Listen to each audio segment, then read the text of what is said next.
এই যে আমার পল্টু সোনা প্রচুর মার খেয়েছে কুকুরের কাছে, যাচ্ছে তাই অবস্থা, বাড়িতে পড়ে আছে বেচারা, উঠতে পারছে না, হাঁটতে পারছে না, পাটা এরকম ফুলে গেছে বেচারা,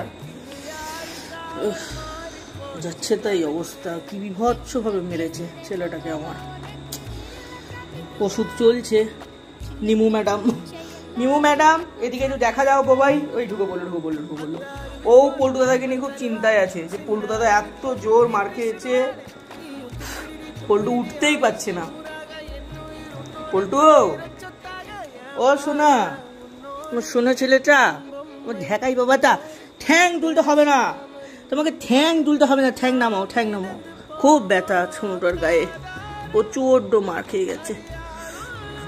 চিন্তা করিস না, সুস্থ হয়ে যাবি, ওষুধ চলছে, ঠিক হয়ে যাবি।